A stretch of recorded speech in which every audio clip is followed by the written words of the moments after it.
Welcome back. It is 7:13, and that midnight funding deadline has now come and gone. And as many people feared, Republicans and Democrats failed to agree on a bill here. So this morning, we are waking up to a partial shutdown of the federal government.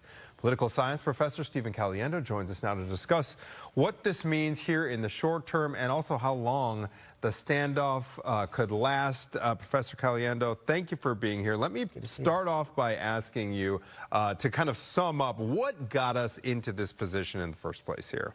We'll blame the founding fathers. Yes, yeah, exactly. We'll go all the way back. Absolutely. They set up a system that was designed to have checks and balances, and Congress is responsible for appropriating funds. The executive branch is simply responsible for spending it, but we have had a system in recent history where presidents were very involved in setting national priorities. And so Republicans in the House and the Senate are very aligned with President Trump's priorities.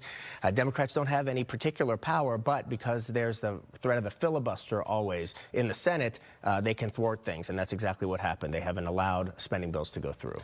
In the past, we have seen deadlines like this loom and these two sides coming together to eke out something that keeps the government up and running, at least temporarily. Continuing resolutions. Exactly, a continuing resolution. Why did that not happen this time? I think the Democrats think that they're in a better position to negotiate during a shutdown. I don't know that they're right about that, but I think that the Republicans have been pretty clear that they're only going to be negotiating when the government is open. And so it's almost like if you think about your sports teams, and we're not going to do contract negotiations during the season. We only do them in the off season. The Republicans are kind of holding a hard line on that. Democrats are saying the only pressure we don't have control of the courts, the Congress, or the executive branch. This is the only control we have to try to get the people, the general public, on our side, and that's what they're going to try to do. They're exercising that little bit of control. That's right. Okay, so let's talk about what this actually means. We've heard about some of the museums and stuff shut down, federal workers there, but we talking about an impact on day-to-day services? Not essential day-to-day services. I mean, the flights are going to continue, but the TSA agents, the air traffic controllers, they're going to be asked probably to go to work without being paid. Now, they'll get back pay when the government opens again, but they're essential workers. They're going to be asked to go to work. Veterans benefits should continue. People should continue to get, get their Social Security checks, etc. Things are going to slow down, though, and as you said, tourism is going to be hit for sure.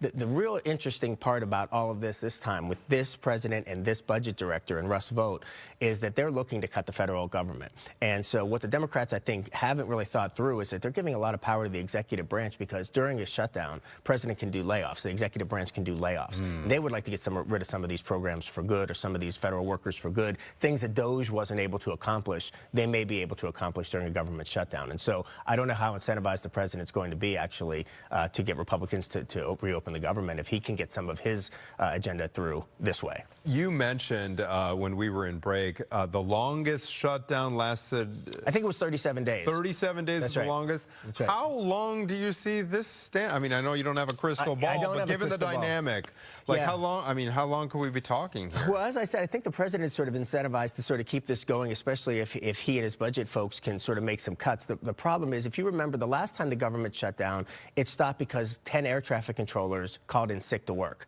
So they're essential workers. They called in sick. We were already sort of at a premium for air traffic controllers. That really affected international travel, and the politicians decided, well, we can't have this. And so if something like that happens, if people refuse to go to work, essential workers refuse to go to work, that could end the shutdown more quickly. They're being asked, I mean, to clarify, they're being asked to work, to show up as essential workers.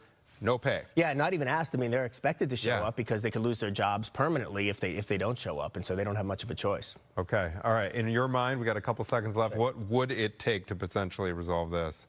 Well, I think it's going to have to be in the Republicans' hands. I know that sounds counterintuitive, because the Democrats who sort of aren't agreeing to sort of get to where the Republicans want. But the Republicans have all the control. They're going to have to bring people to the table and have the conversations. And so we'll see if they're incentivized to do that. Okay. Hopefully sooner than later. Thank you, sir. Always good to see you. Good to see you in person. Thank you. For one.